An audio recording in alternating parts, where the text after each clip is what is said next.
कार्यक्रम विशेष जयमाला।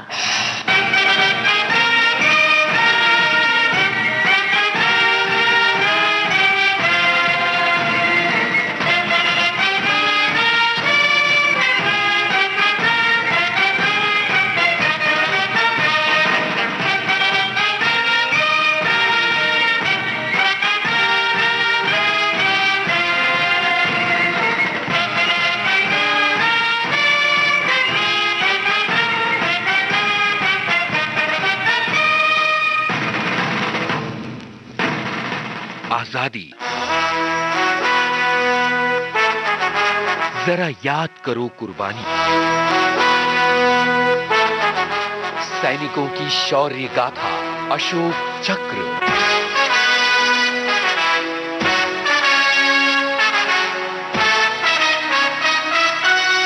सभी फौजी साथियों को मंत्री वर्मा का नमस्कार। आज शौर्य गाथा के अंतर्गत हम लेकर आए हैं फ्लाइट अटेंडेंट नीरजा भनोट की साहस से भरी शौर्य गाथा।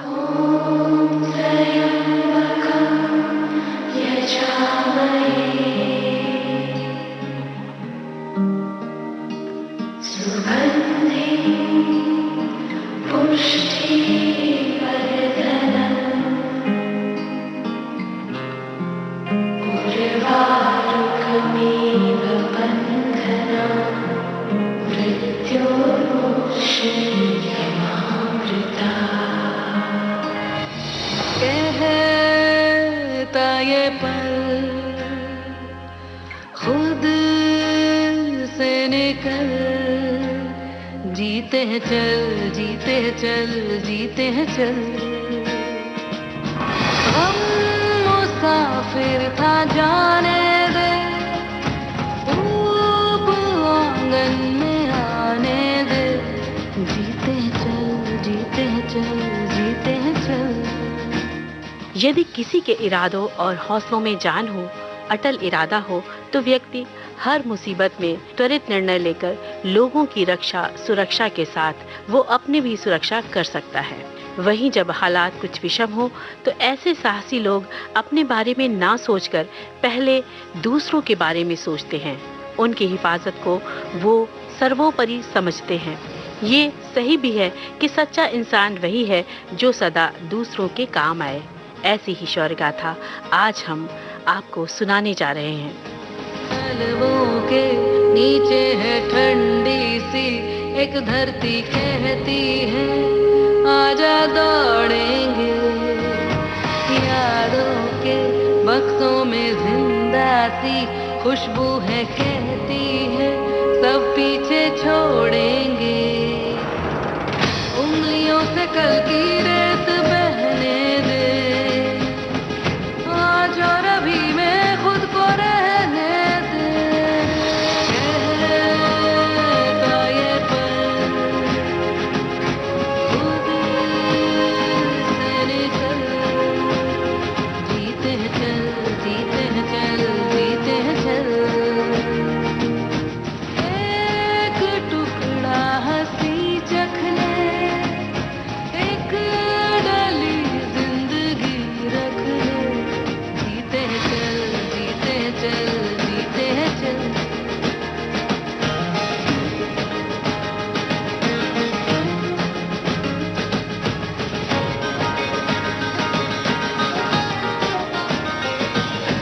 हिचकी रुक जाने दे, सिसकी थम जाने दे, इस पल की ये गुजारिश है।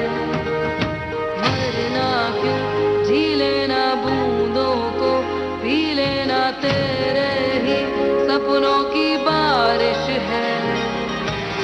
पानियों को रस्ते तू बनाने दे, रोशनी के पीछे खुद को जाने दे। रहता ये पल खुद से निकल। जीते हैं चल, जीते हैं चल, जीते हैं चल।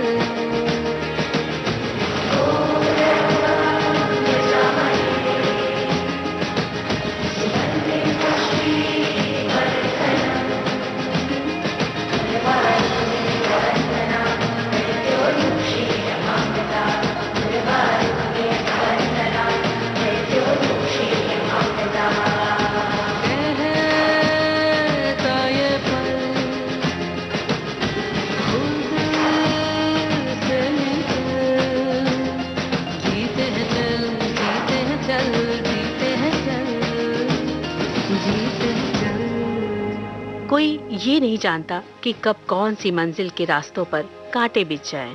सपना तो सब अच्छा ही देखना चाहते हैं, जैसा कि अनंत विशाल आकाश की ओर टकटकी लगाकर हमारे नयन यही देखते हैं कि नीले आसमान में उजले रुई के फाहे जैसा बादल हवा के झोंकों से कैसे उड़ते चलते रहते हैं। कभी कोई बादल का टुकड़ा अकेला रह जाता है तो कभी समूह बन जाता है। आखिर कैसे? एक जिज्ञासा होती है कि इन्हें छूकर देखें। वहीं ऐसा भी सपना होता है कि काश आसमान की सैर कर पाते। किसी ने क्या खूब कहा है कि जब इरादा बना लिया ऊंची उड़ान का, फिर देखना फिजूल है कद आसमान का। यदि ऊंचे आसमान को छूना है तो उस मंजिल को देखना होगा जो तुम्हारा इंतजार कर रही है। कुछ ऐसा ही हुआ विमान परिचारिका नीरजा भनोट के साथ। कैसे वे इन आसमानों की सैर पर निकली और फिर जो कुछ हुआ वो शौर्य गाथा बन गया। सोचा कहाँ था ये जो हो गया, माना कहाँ था ये लो हो गया। छुट्टी कोई काटो ना है हमको होश में, कदमों को थामो ये है उड़ते जोश में। बादल पे पाँव है या छूटा गाँव है, अब तो भाई चल पड़ी अपनी ये नाव है। बादल पे पाँव है या छूटा गाँव है, अब तो भाई चल पड़ी अपनी ये नाव है।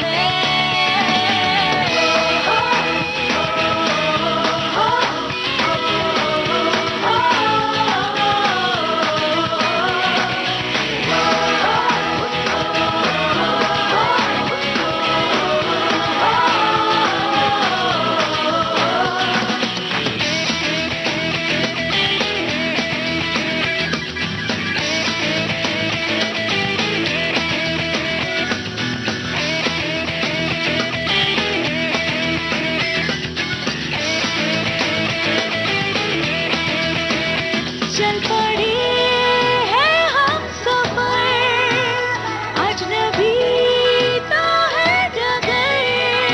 लगता हमको मगर कुछ कर देंगे हम मगर, ख्वाब में जो दिखा पर था छिपा बस जाएगा वो नजर।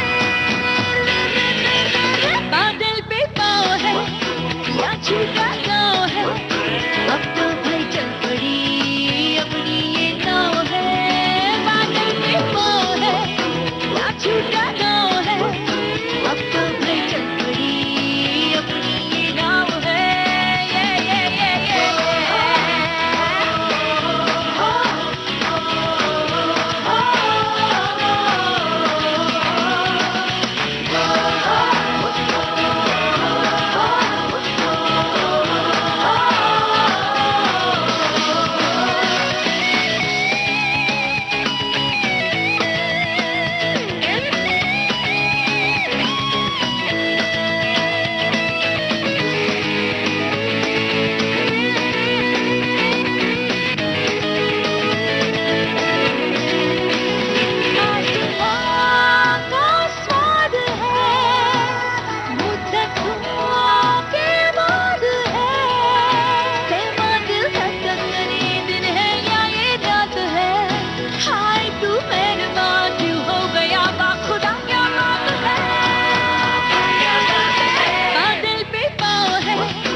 साथियों, अपने माता पिता की लाडली खूबसूरत सी चुलबुली सी बेटी नीरजा भनोट उनके यहाँ जन्मी 7 सितंबर सन 1963 को। मनमोहक छवि, सुंदर बड़ी बड़ी आंखों वाली बिटिया के आने से घर आंगन खुशियों से गुलजार हो उठा। तभी तो उनके माता पिता बड़े प्यार से अपनी नन्ही सी बिटिया को लाडो बुलाने लगे।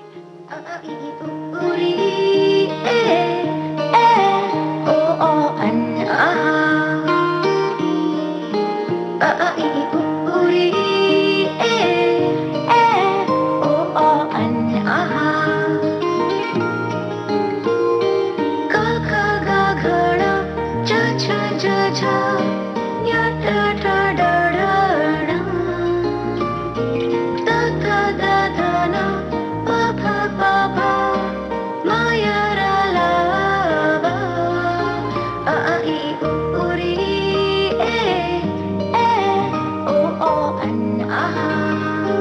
लाडो उंगली पकड़ के फिर से सिखा दे, गोदी उठा लेना माँ, आंचल से मेरा मुंह पोंछ देना, मैला सा लागे जहाँ।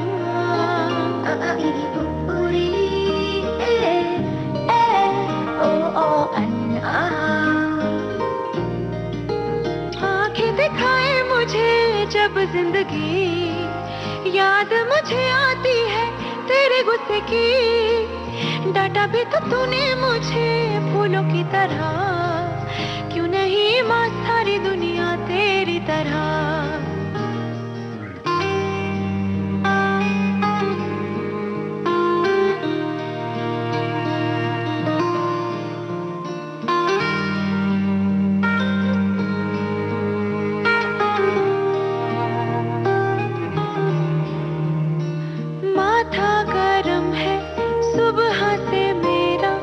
रखते हथेली ना माँ, तूने कुछ खाया, देर से क्यों आई, कोई ना पूछे यहाँ।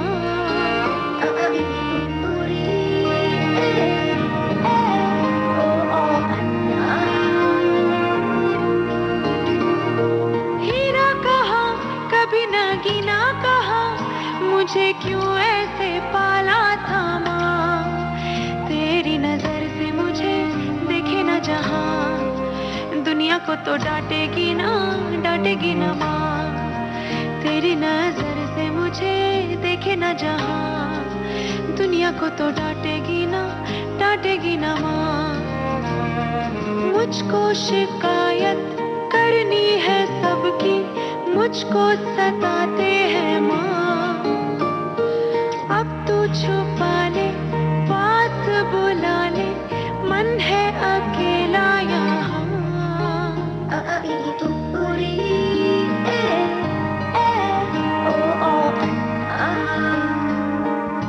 लाडो। चंडीगढ़ के एक पंजाबी परिवार में नीरजा भनोट की किलकारियां गूंज उठी। नीरजा के पिता हरीश भनोट और मां रमा भनोट अपनी लाडो नीरजा को बेहद प्यार करते थे। मां रमा भनोट एक कुशल गृहिणी थी और पिता हरीश भनोट पत्रकार थे। उन दोनों ने नीरजा के जन्म से पूर्व ही ये सोच लिया था कि बेटी हुई तो उसको लाडो कहकर बुलाएंगे। बस देखते ही देखते लाडो नीरजा भनोट बड़ी होने लगी और स्कूल की पढ़ाई चंडीगढ़ के sacred heart senior secondary school से की। कुछ वर्षों बाद उनका परिवार मुंबई आ गया। यहाँ नीरजा ने मुंबई स्कॉटिश स्कूल से अपनी आगे की पढ़ाई की और मुंबई के सेंट जेवियर्स कॉलेज से ग्रेजुएशन की पढ़ाई पूर्ण की। नीरजा भनोट के जीवन में एक नया मोड़ आया जब उनका विवाह एक बिजनेसमैन के साथ हुआ। उंगली पकड़ के तूने चलना सिखाया था ना, दहलीज ऊंची है ये पार करा दे, बाबा मैं तेरी मलिका, टुकड़ा हूँ तेरे दिल का, एक बार फिर से दहलीज पार करा दे। मुड़ के ना देखो दिलबरो, दिलबरो, मुड़ के ना देखो दिलबरो, मुड़ के ना देखो दिलबरो, दिलबरो, मुड़ के ना देखो दिलबरो।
मलिका, टुकड़ा हूँ तेरे दिल का, एक बार फिर से दहलीज पार करा दे।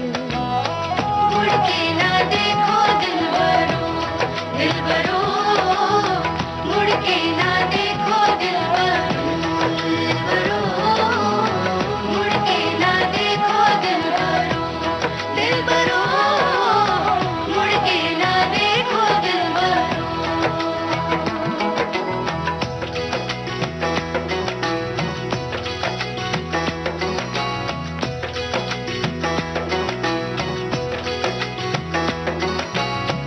मेरे दिलबरो,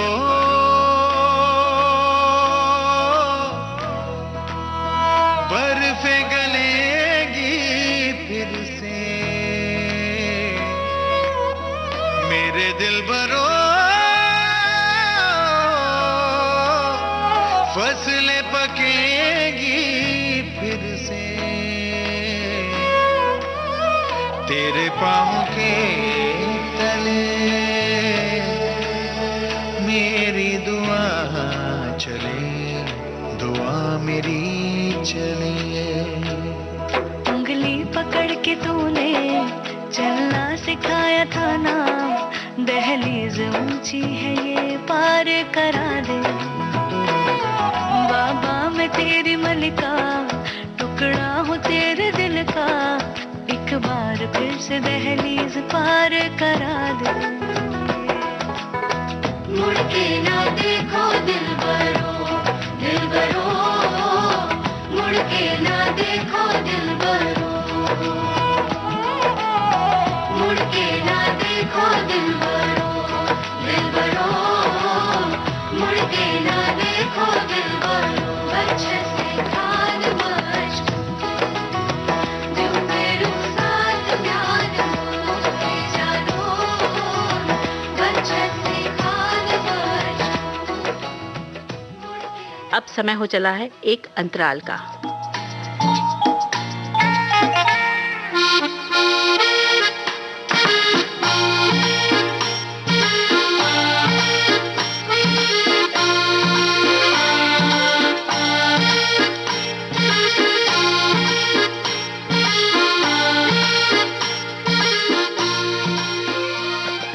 साथियों, वे पति के साथ चली गईं, लेकिन विवाह के मध्य परिस्थितियां विषम हो गईं, जिसके चलते वे कुछ महीनों में ही मुंबई आ गई। और यहीं पर अब वो मोड़ आया जब उन्हें कुछ न कुछ जीवन यापन के लिए कार्य करना था। स्कूल कॉलेज के दिनों में ही वे मॉडलिंग भी किया करती थी, इसीलिए वापस आकर उन्होंने कुछ मॉडलिंग कॉन्ट्रैक्ट पूरे करने शुरू कर दिए। नीरजा भनोट को राजेश खन्ना की फिल्में बड़ी पसंद थी। अक्सर वे डायलॉग बोला करती थी।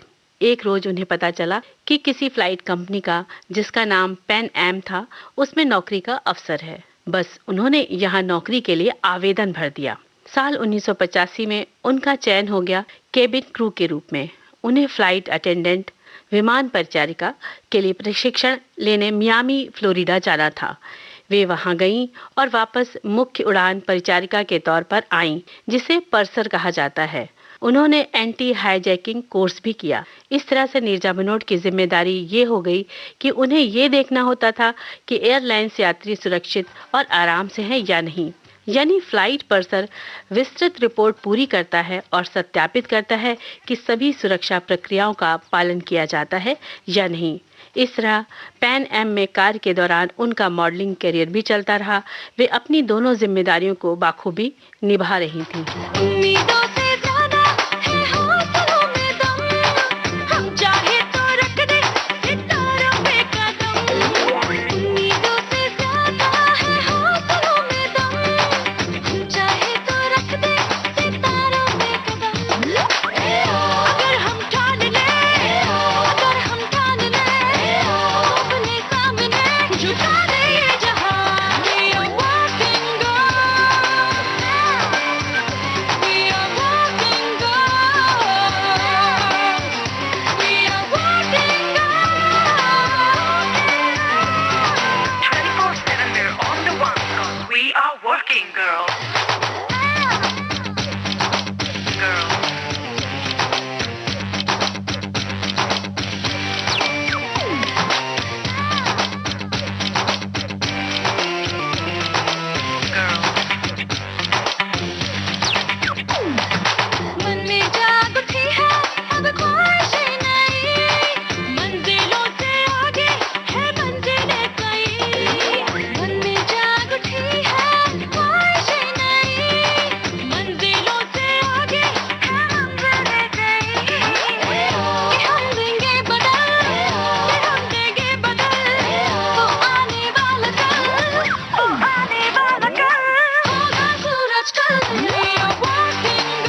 साथियों, ये वो घड़ी की दस्तक थी जिसमें फ्लाइट अटेंडेंट नीरजा भनोट ने अपने अद्भुत साहस का और समझदारी का परिचय दिया। ये घटना है 5 सितंबर सन 1986 की, जब पैन एम 73 फ्लाइट मुंबई से अमेरिका के लिए रवाना हुई, जिसे कराची और फ्रैंकफर्ट होते हुए न्यूयॉर्क जाना था। इस फ्लाइट में 360 पैसेंजर सवार थे, जो कि अलग-अलग देशों के थे और अपनी यात्रा पर अपने स्थान पर जा रहे थे। इस फ्लाइट में 19 क्रू मेंबर थे। तय वक्त पर पैन एम 73 उड़ान भरती है। 5 सितंबर सन 1986 को, जिसका पहला स्टॉपेज कराची एयरपोर्ट था, जहां करीब 4:30 बजे सुबह फ्लाइट लैंड हुई। इस फ्लाइट के अंदर सब कुछ सामान्य चल रहा था। कराची एयरपोर्ट पर 109 यात्री उतर गए, क्योंकि उनकी यात्रा यहीं तक पूरी होनी थी। साथियों, कराची एयरपोर्ट से कुछ यात्री चढ़ने की तैयारी में थी, तभी अचानक ये हादसा घटित हुआ। रनवे पर अचानक एयरपोर्ट सिक्योरिटी फोर्स की गाड़ी सायरन बजाती हुई और लाइट फ्लैश करती हुई तेजी से फ्लाइट की तरफ आई और सिक्योरिटी फोर्स की स्काई ब्लू ड्रेस में 2 लोग तेजी से उतरकर फायरिंग करते हुए प्लेन में दाखिल होने लगे। उनके पास हथियारों से लदे बैग थे। फायरिंग की आवाज से सब लोग उस ओर देखने लगे। खतरे को भांपते हुए एक फ्लाइट अटेंडेंट ने दरवाजा बंद करने की कोशिश की, लेकिन अपहरणकर्ताओं ने उसके पैरों के पास गोली मार दी। इस बीच एक क्रू मेंबर ने कॉकपिट में मौजूद पायलट को प्लेन के हाईजैक होने का संकेत दे दिया, जिसे हाईजैक कोड कहा जाता है। और इस प्रकार कॉकपिट में मौजूद पायलट, को पायलट और फ्लाइट इंजीनियर कॉकपिट के ऊपर बने हुए इमरजेंसी गेट को खोलकर निकल गए, जिसके कारण प्लेन को उड़ाने वाला अब कोई नहीं बचा। अब प्लेन के अंदर सिर्फ क्रू मेंबर और यात्री ही बचे थे। साथियों, इधर आतंकवादियों ने, जो कुल 4 की संख्या में अंदर घुस चुके थे, उन्होंने अपना पहला मैसेज देने के लिए एक यात्री को एग्जिट डोर पर लाते हुए उससे ये कहा कि अपने सर के पीछे दोनों हाथ रखकर घुटने के बल बैठ जाओ, और उसके बैठते ही वे उसके सर पर गोली मार देते हैं। प्लेन में सभी यात्री डरे सहमे बैठे होते हैं। इस तरह से उन्होंने अपना मैसेज दिया कि प्लेन को चलाने के लिए पायलट भेजे, वरना वो इसी प्रकार यात्रियों को एक एक करके मारते रहेंगे। साथियों, प्लेन में मौजूद यात्रियों और क्रू मेंबर में दहशत फैल चुकी थी, लेकिन दहशत के बावजूद भी फ्लाइट अटेंडेंट नीरजा भनोट तेजी से सोच रही थी कि कैसे इस कठिन परिस्थिति में मुसाफिरों की जान बचाई जाए।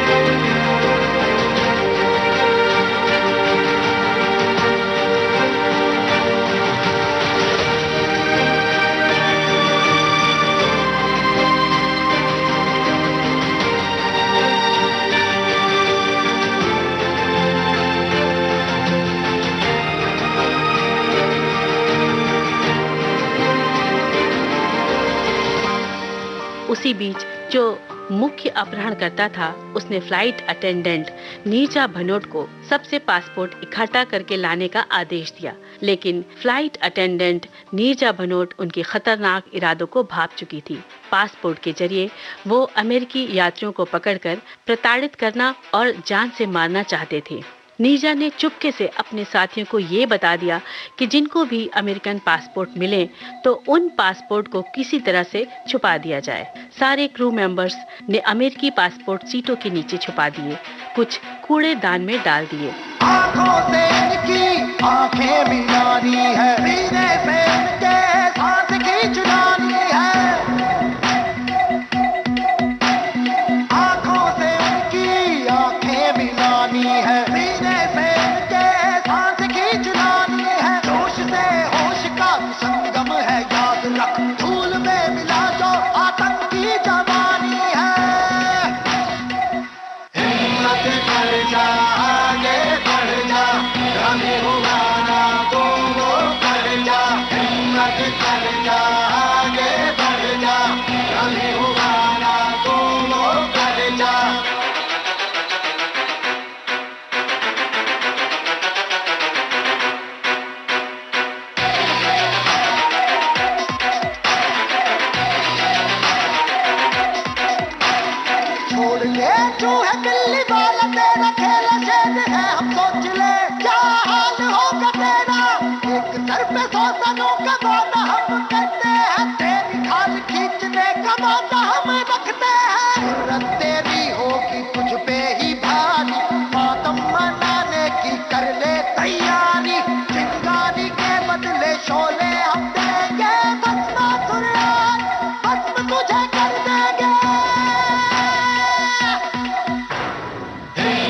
कर जा, आगे बढ़ जा, कभी हुआ ना तू वो कर जा, हिम्मत कर जा, आगे बढ़ जा, कभी हुआ ना तू वो कर जा।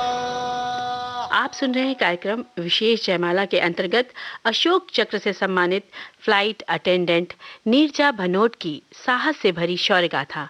अब समय हो चला है एक अंतराल का।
अंतराल के बाद एक बार फिर आपका स्वागत है। अमेरिकन पासपोर्ट ना पाकर अपहरणकर्ता बौखला गए।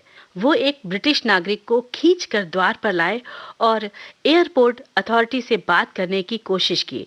एयरपोर्ट अथॉरिटी ने कहा कि प्लेन में एक रेडियो इंजीनियर भी है, उसके द्वारा रेडियो से बात करें। तब वे उस रेडियो इंजीनियर को पकड़कर लाए और उसके द्वारा बात करनी शुरू की। इधर पाकिस्तानी सेना के कमांडो और पाकिस्तानी रेंजर्स को हाई अलर्ट पर रखा गया। 17 घंटे तक ये सब चलता रहा। तभी अचानक प्लेन के अंदर की लाइट चली गई और इमरजेंसी लाइट ऑन हो गई। इस बीच मौका देखकर फ्लाइट अटेंडेंट नीरजा भनोट ने एक द्वार खोल दिया। उधर इमरजेंसी गेट पर बैठे व्यक्ति ने भी वो द्वार खोल दिया और पंखे के ऊपर लगे द्वार भी खोल दिए गए। फ्लाइट अटेंडेंट नीरजा भनोट चाहती तो अपनी जान बचाने के लिए सबसे पहले दरवाजे से निकल सकती थी, लेकिन अपनी जिम्मेदारी निभाते हुए उसने यात्रियों को बाहर निकालना शुरू कर दिया। ओम त्र्यंबकम यजामहे सुगंधिं पुष्टिवर्धनम् उर्वारुकमिव वन्दनाम् मृत्योर्मुक्ष्य माम्यतात्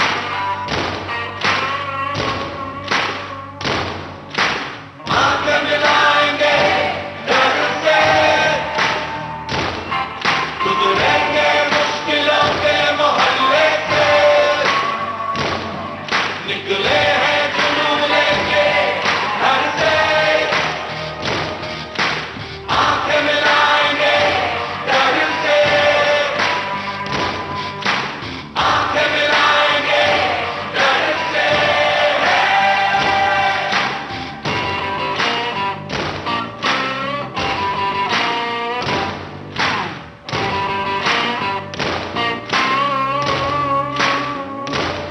सबके नजर से बेखौफ बारिश कुछ फैसलों का मौसम है आया।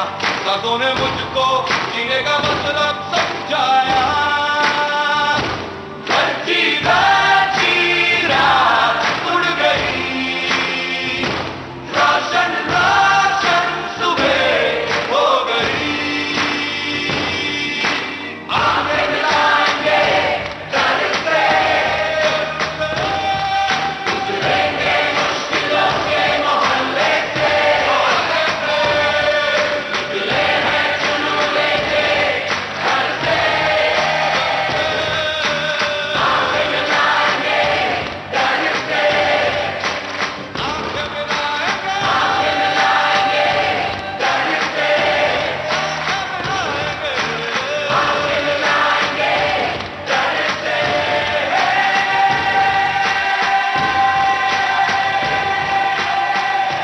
अपहरणकर्ता हड़बड़ाहट में गोलियां चला रहे थे। तब तक अनेक यात्री जान बचाने में सफल हो गए थे, लेकिन 3 बच्चे फंसे रह गए। फ्लाइट अटेंडेंट नीरजा भनोट ने उन्हें सुरक्षित निकालने की कोशिश की। उसी समय अपहरणकर्ताओं की नजर उस पर पड़ गई और उन्होंने गोलियों की बौछार कर दी। नीरजा भनोट बच्चों की ढाल बनकर बीच में आ गई और बच्चों को सुरक्षित द्वार से निकाल दिया, लेकिन गोलियों की मार से वो बुरी तरह घायल हो चुकी थी। उसे आनन फानन में अस्पताल पहुंचाया गया, लेकिन उसकी जान नहीं बचाई जा सकी। अनेक मुसाफिरों के प्राण बचाने में फ्लाइट अटेंडेंट नीरजा भनोट ने अपने जीवन का सर्वोच्च बलिदान दे दिया। इधर उन सभी अपहरणकर्ताओं को सुरक्षा बल द्वारा पकड़ लिया गया। साथियों, इस पूरे हादसे के दौरान फ्लाइट अटेंडेंट नीरजा भनोट ने अपनी हिम्मत, हौसले और धैर्य को शांत रहकर बनाए रखा। उन्हें अंतर्राष्ट्रीय स्तर पर एक नायिका के रूप में पहचाना गया था। इस अदम्य बहादुरी के लिए भारत सरकार ने मरणोपरांत फ्लाइट अटेंडेंट नीरजा भनोट को भारत के सर्वोच्च शांतिकालीन वीरता पुरस्कार अशोक चक्र से सम्मानित किया। इसके अलावा अन्य देशों से भी पुरस्कार सम्मान मिला। उनके जीवन और वीरता की कहानी पर 2016 में बायोपिक नीरजा फिल्म बनी। उन्हें पाकिस्तान से तमगाए पाकिस्तान महान मानवीय दया दिखाने के लिए दिया जाने वाला पुरस्कार भी मिला। साल 2004 में भारतीय डाक सेवा ने उनकी स्मृति में एक डाक टिकट जारी किया।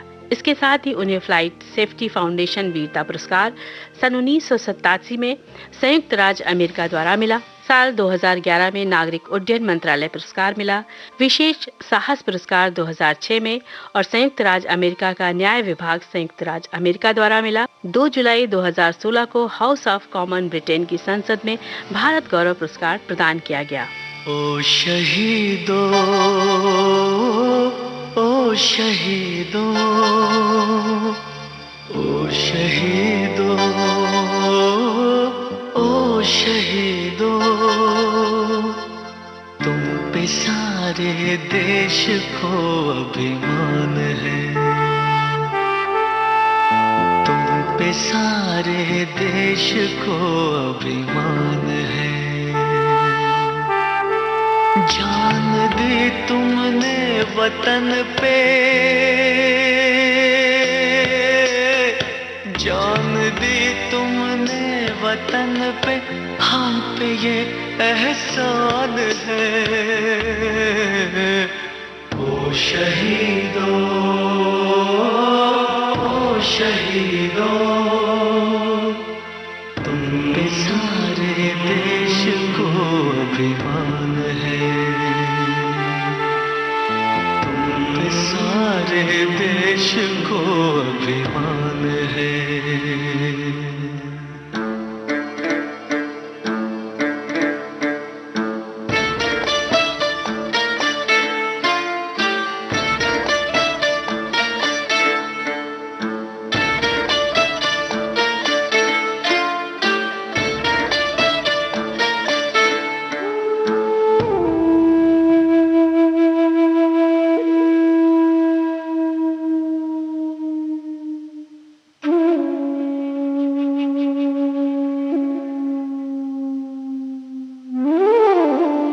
दुश्मनों की लाशों को भी हमने तो इज्जत बख्श दी, दुश्मनों की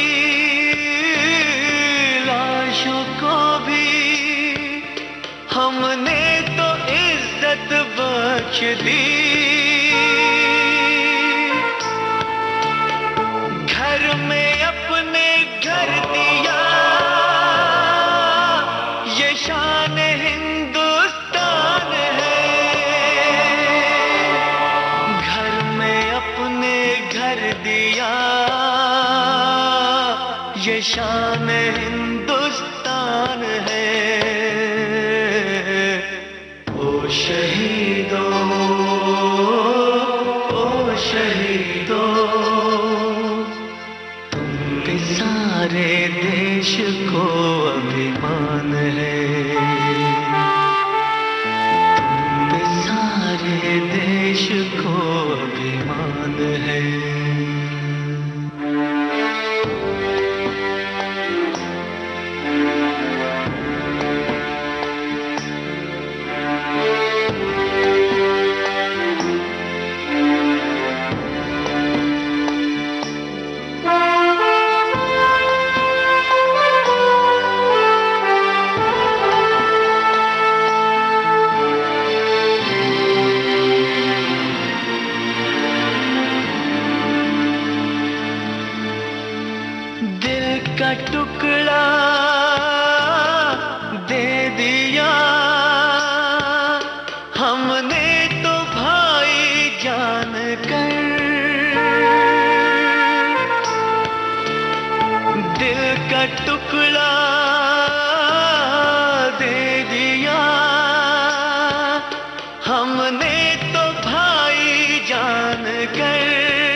बेईमान है।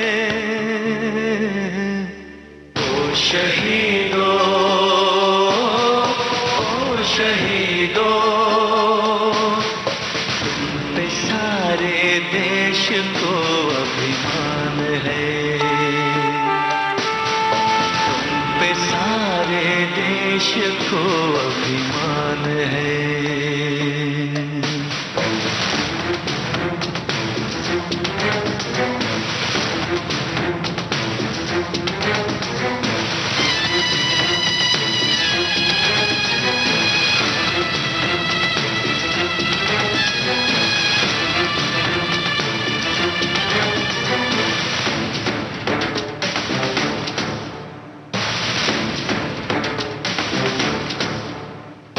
ना करो,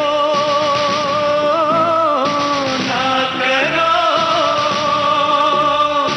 ना करो गुमराह लोगों को धर्म के नाम पर। ना करो गुमराह लोगों को धर्म के नाम पर। कर खुदा तेरा है तो मेरा भी निगहबान है। कर खुदा तेरा है तो मेरा भी निगहबान है। ओ शहीदों, ओ शहीदों, तुम पे सारे देश को अभिमान है। तुम पे सारे देश को अभिमान है। साथियों, आज विशेष जयमाला के अंतर्गत आपने सुनी अशोक चक्र से सम्मानित फ्लाइट अटेंडेंट नीरजा भनोट की शौर्य गाथा। साथियों, ऐसी वीर साहसी फ्लाइट अटेंडेंट नीरजा भनोट की शौर्य गाथा अद्भुत है और हमारे लिए प्रेरणा की स्रोत है, जिसने लोगों की जान बचाते बचाते अपने प्राण गंवा दिए। ऐसी वीरांगना को शत शत नमन करते हैं। साथियों, आज आपने सुनी विशेष जयमाला के अंतर्गत अशोक चक्र से सम्मानित फ्लाइट अटेंडेंट नीरजा भनोट की शौर्य गाथा। शोध, आलेख और स्वर मंजरी वर्मा का, प्रस्तुतकर्ता तेज श्री कामले। तो दीजिए अब इजाजत। जय हिंद।